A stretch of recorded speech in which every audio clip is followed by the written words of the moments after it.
Hello, this video is about mapping existing businesses. As you know, the community analysis is built upon two big blocks. First, you have to find the problem, and then next, if you have identified the problem, you can start with looking for a solution for the problem. Mapping existing businesses is part of the block about finding the problem. You have different methods that you can use to do community analysis to understand the needs of the community, and mapping existing businesses can be part of a community analysis. So what is the idea of mapping existing businesses? First, you start with creating a map that can be an offline map or an online map, but that you have something that you can work on. The main goal is to understand what kind of businesses are present at the moment in the community and which businesses the community is lacking.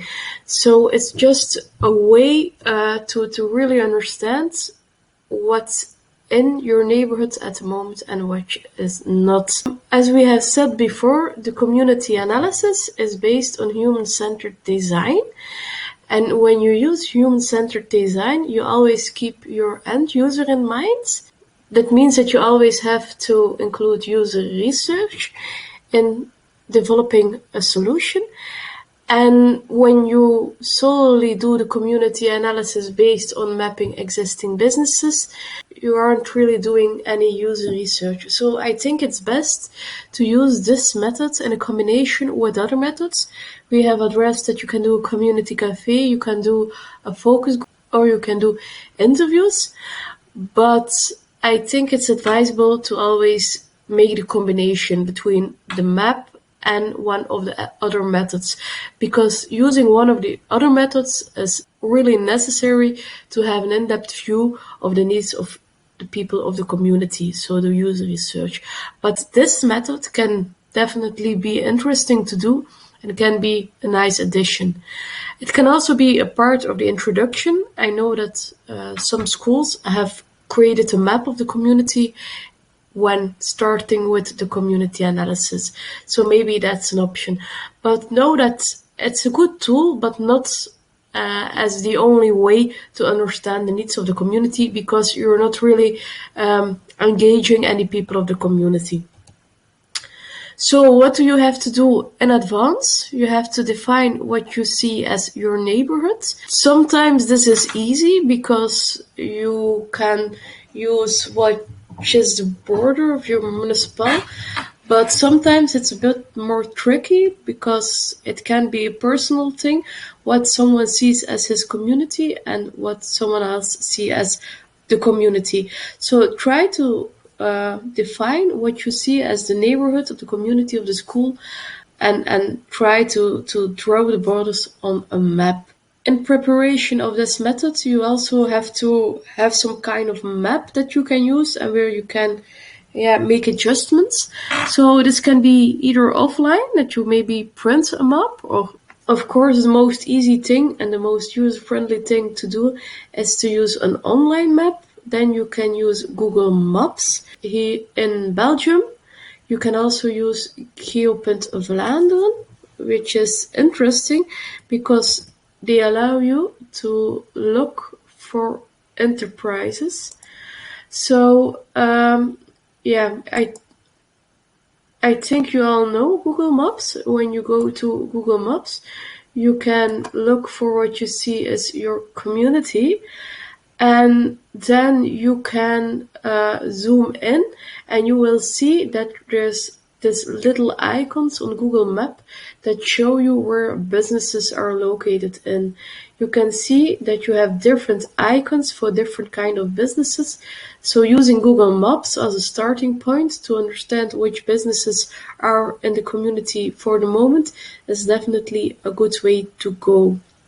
You also have Geopunt Vlaanderen. Geopunt Vlaanderen also allows you to create some kind of map, so you can work here. Then you can also look for enterprises in particular, And then when you click on enterprises or businesses, you will see that you get all those green dots will show you where there are enterprises. Also the doctors and supermarkets and lawyers and stuff like that are shown on the map. So it's a good starting point, but you have to really check whether the green dots are an actual business or just someone who is living there who has a business. If you're located in Belgium, Geopunt Vlaanderen can definitely be interesting to you.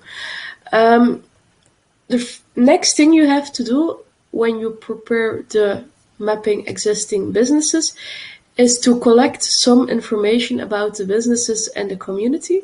You can use desk research for that. That's basically a big word to say that you will use Google to look for information about the businesses that you will find in the neighborhood, or you can go offline and take a walk and take notes about all the different businesses you find in the neighborhood and the information that is available. So maybe what can you see from the outside? What kind of products are they offering?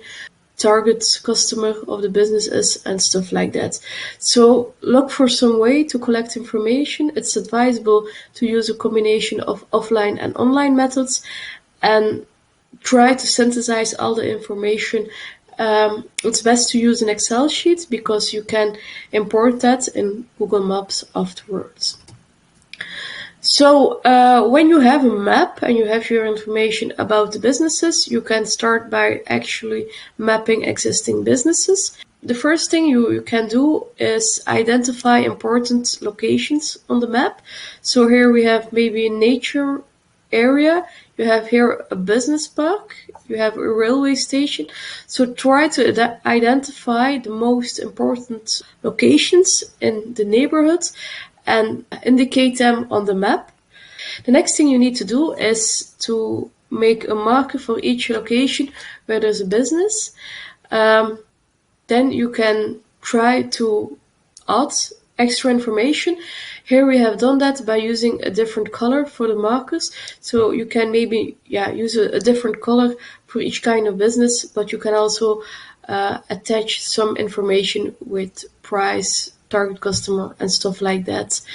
If there are areas in your community or neighborhood with certain problems, it can be good to indicate that on the map. So maybe you have some kind of street or where there's a lot of garbage, then it can be interesting information to know that that is a problem for that particular street.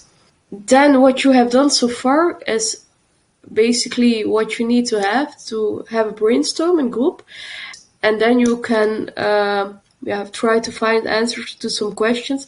Potential interesting questions to have an answer for is to have a brainstorm about which kind of businesses is the community lacking, which kind of businesses are there plenty of, what are the problems in the community, what could be solutions for the problems, what are the roads that have many businesses? What are the roads with no businesses? What are the important locations?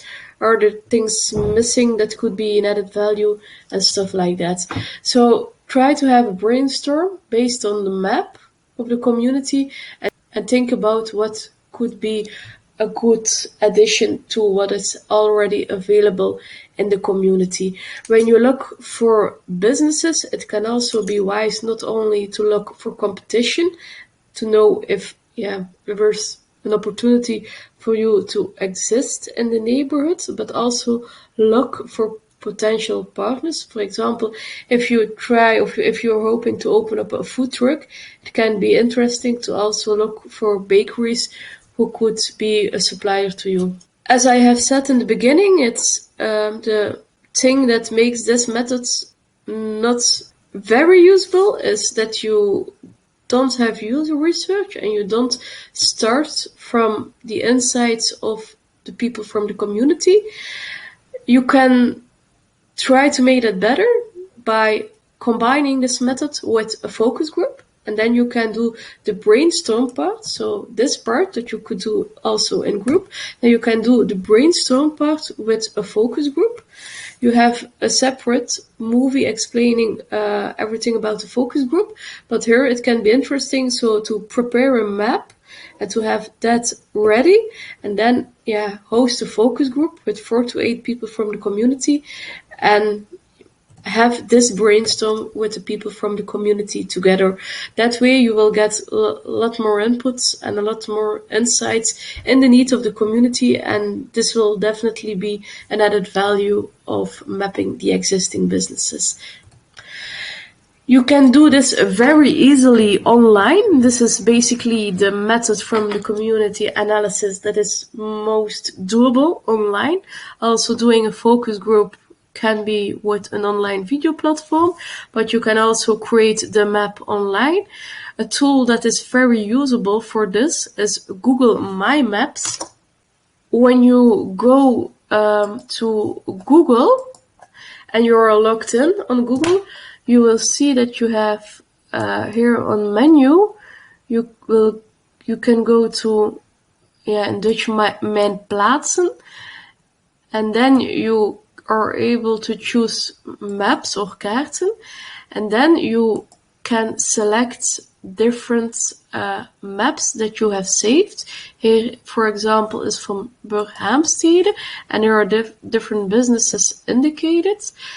You can also create a new map, and here, for example, I can mark different things on the map that I find are interesting.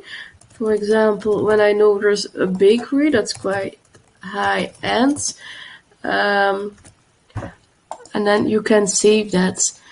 You can also indicate on the map what you think is the borders from your community. When you have collected information about existing businesses in the preparation phase, you will, it's advisable to write everything down in an Excel spreadsheet. And here on Google Maps, you can import a spreadsheet. And when you put the Excel spreadsheet here, the information will be shown on the map directly. This map can also be shared with others, so it's very easy to work together with other people. Where can you find all the information? Well, if you go to the Speedio Up website, you go to Models, you go to Discovery, you go to Community Analysis, Mapping the Community Needs. You click on Community Analysis, and then here you will find Mapping Businesses, and when you click on that, you will be able to download a PDF, and that PDF will contain written out instructions to do this method, and will also have more information about the exact steps you need to take to create an online map on Google's My Maps together with other users. So there you will find a lot more information.